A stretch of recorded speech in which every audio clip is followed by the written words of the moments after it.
عليكم ورحمة الله وبركاته. مساء الخير. ان شاء الله النهاردة هنعمله حاجة حلوة اسمها حلويات ايطالي، وحاجة سهلة وسريعة جدا. زي ما انتم عارفين ان انا اساسا القناة بتاعتي بتهدف لحاجات سهلة جدا وبسيطة. يلا نبتدي نقول بسم الله الرحمن الرحيم. معانا اول حاجة من البيت، يعني معانا معلقة زيت ومعلقة سكر ومعلقة مية موارد او معلقة مية وبيضة، ومعانا كوبايه من الدقيق. ماشي، خليكم معايا شوف هنعمله ايه حبايبي. ادي البيضه معانا اهي هنكسرها وهنربها. ماشي، ادي البيضه معانا خلاص كده. بعد ما ضربنا البيضه اهي زي ما انتم شايفين، هنيجي عليها اهي برشه من الملح، برشه صغننه بس خالص كده، وهنروحوا ماسكينها بالشوكه بتاعتنا كده وهنضربوها. ماشي، وهروح نازلين عليها بمعلقه ميه المورد ومعلقه الزيت زي ما انتم شايفين كده اهو، معلقه الزيت. وبعد كده هنزود عليها بمعلقه السكر. ماشي، اهو زي ما انتم شايفين هنضربوها. هنضربوها كده اهي، وزي ما بقول لكم كده حاجه سهله وبسيطه جدا.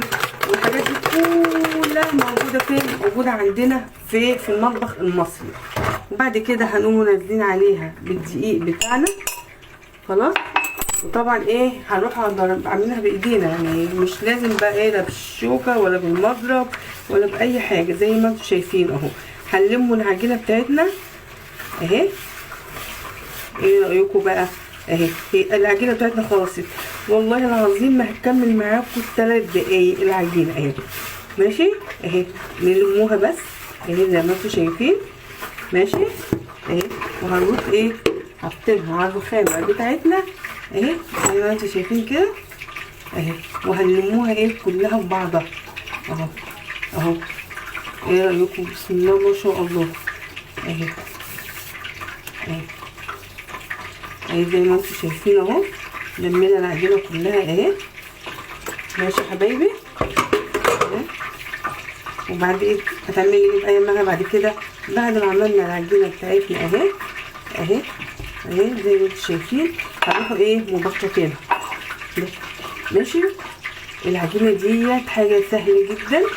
تاني هرجع واقول تاني المكونات بتاعتها ايه هي. مع المكونات بيضه، وبعد البيضه معلقه سكر، معلقه ميه موارد، ومعلقه زيت. وبعد كده هنبططوها ونروح مقطعينها زي ما انتم شايفين. زي ما انتم شايفين اهو بنفردها بالسريع بتاعنا. انا عايزاها تبقى عجينه حلوه، يعني لا خفيفه ولا تقيله. ماشي اهو.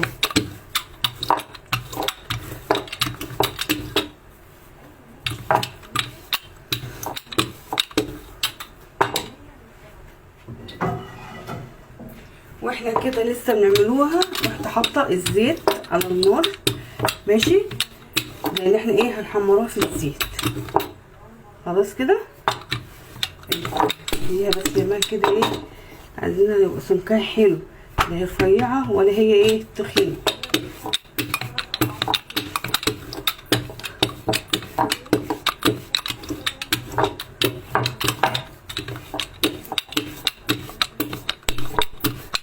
معايا يا حبايبي اهي. والحاجات زي ما قلنا الحاجات دي كلها متوفره عندنا فين؟ في البيت.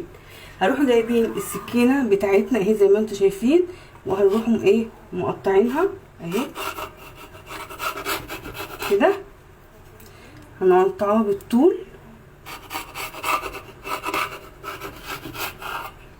زي ما انتم شايفين، خلاص زي الصوابع.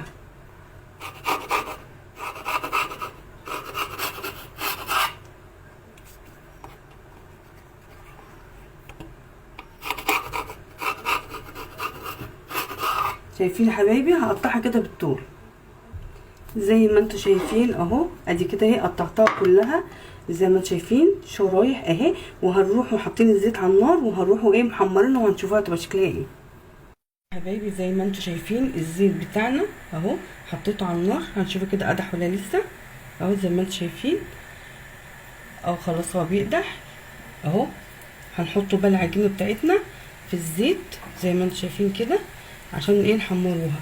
هرجع واقول تاني، دي اسمها حلويات ايطاليه وسهله يعني بنعملوها في 5 دقايق. دي عباره عن ايه يا مها؟ دي عباره عن كوبايه دقيق وبيضه ومعلقه من الزيت ومعلقه من ميه موارد او ميه عاديه ومعلقه من السكر. لو ما لقيناش ميه موارد ممكن نعجنوها بالميه عادي، بس ميه الموارد دي عشان ايه؟ بتديها ريحه حلوه. ماشي اهي. وهنحطها ايه؟ ونقوم محمرنا في الزيت. ماشي.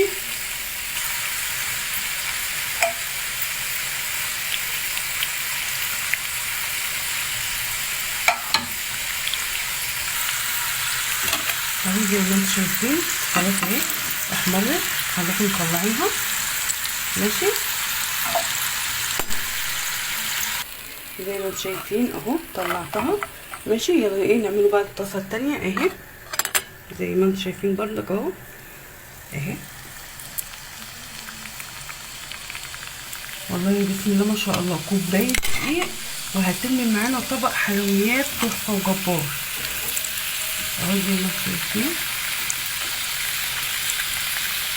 اهي. بسم الله ما شاء الله بتحمر والله ما بتاخد معانا 5 دقايق. هنقول بقى دي حلوه ال5 دقايق مثلا. دي بتعملوها لاولادكم هم قاعدين بيذاكروا وهم قاعدين سهرانين قدام التلفزيون. حاجات حلوه كده صغنونه وجميله ومقريشه وبسم الله ما شاء الله عليها اهي زي ما انتم شايفين.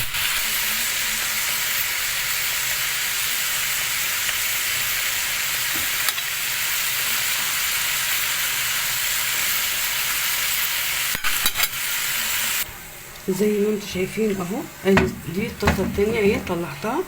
هنروح جايبين سكر بودره وهنروح ايه رشين عليها اهي زي ما انتم شايفين كده. ما هي دي اسمها حلويات. ماشي. وهروح جايبين ايه؟ هروح جايبين بردك الطاسه الاولانيه اهي هنحطها عليها زي ما انتم شايفين كده اهي.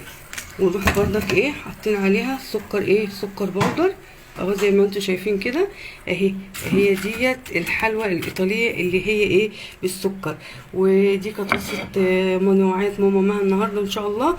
واشوفكم فرصه جديده باذن الله. والسلام عليكم ورحمه الله.